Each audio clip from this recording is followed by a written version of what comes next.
A paz do Senhor a todos. Hoje eu quero iniciar aqui uma série de estudos a respeito da pessoa de Jesus. E eu quero trazer como o tema central dessa mensagem de hoje o homem chamado Jesus. Jesus é o homem que marcou a história, que dividiu o tempo entre antes e depois dele. É simplesmente a pessoa mais estudada, é a vida mais pesquisada, é o nome mais pronunciado, é sobre quem mais se escreveu livros, é sobre Jesus. Mas afinal de contas, quem é Jesus?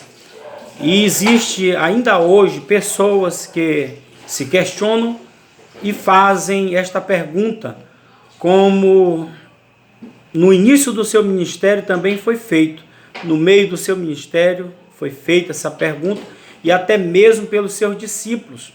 Haja vista que o texto que eu vou ler, em Marcos, capítulo 4, versículo de número 41, diz assim: E eles, possuídos de grande temor, diziam uns aos outros: Quem é este que até o vento e o mar lhe obedecem? Quem é este homem? Quem é Jesus? A princípio nós temos que voltar um pouco lá no início para a gente poder entender um pouco sobre Jesus, sobre a necessidade da vinda dele à terra. Jesus viveu como um homem e tinha duas naturezas, a humana e a divina. Então, para entender sobre a sua vinda na terra, sobre quem é Jesus, sobre suas características, sobre a sua ação, nós precisamos voltar um pouco no tempo, voltar lá no Gênesis. Então, nós sabemos que Jesus, ele é Deus. Primeira coisa que nós precisamos compreender é que Jesus é Deus. Ele é Deus e é chamado também de o Filho de Deus. A queda do homem, ela trouxe a promessa de um Salvador. Nós sabemos que Jesus morreu em nosso lugar a fim de sermos perdoados por Deus e religados a Ele. É através de Jesus que nós somos religados com o Pai.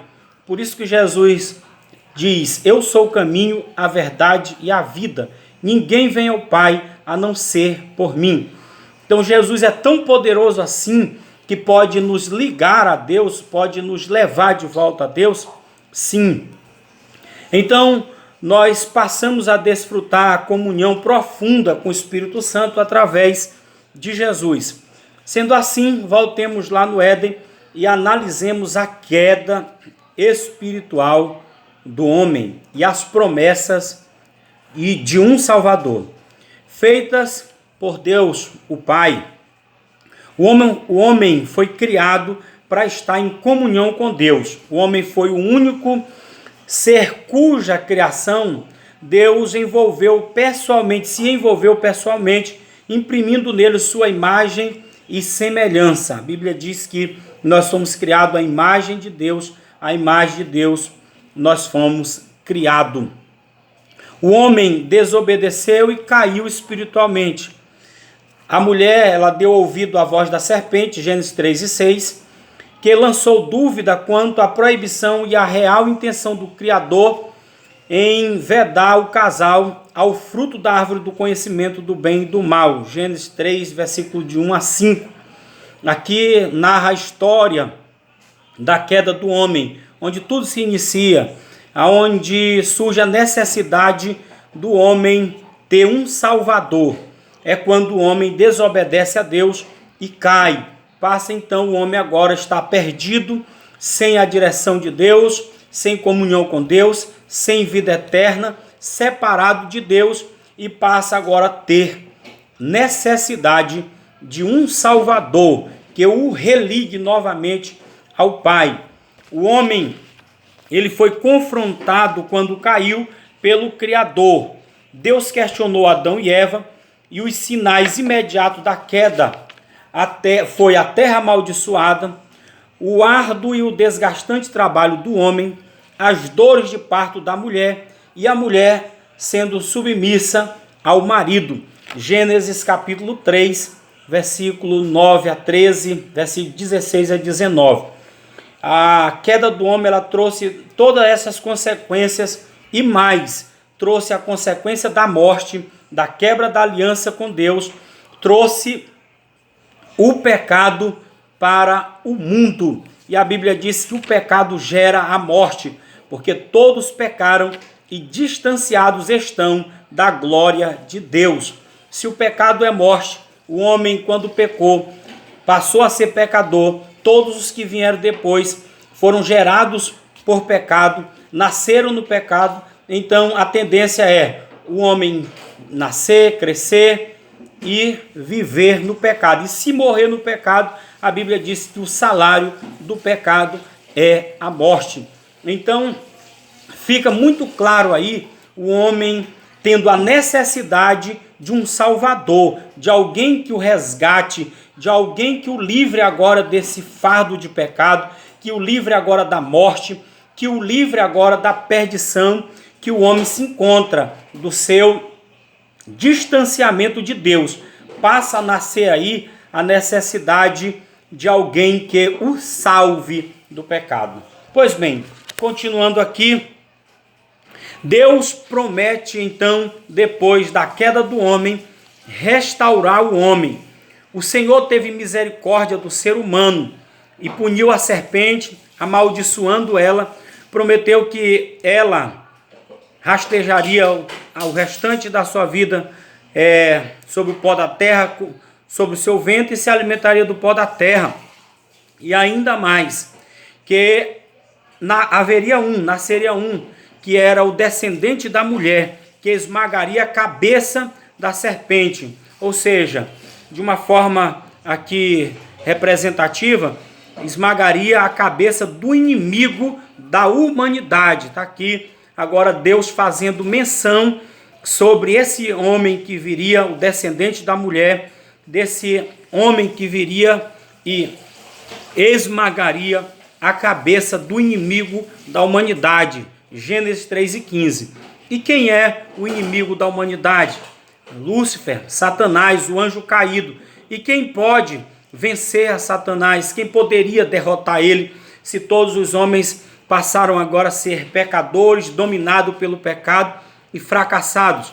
Então haveria de vir alguém que seria soberano, poderoso. Haveria de vir alguém que cumprisse as exigências de Deus e pudesse assim, através da sua vida, do seu sacrifício, esmagar a cabeça da serpente. Ao dizer a serpente que da mulher nasceria uma semente para ferir a cabeça, Deus se referiu a Jesus, o descendente da mulher, que venceu o pecado, o mundo, o diabo, venceu a morte. Ele jamais cedeu à tentação do diabo. Mateus capítulo 4, versículo de 1 a 11, está registrado a tentação de Jesus. E ele jamais cedeu à tentação.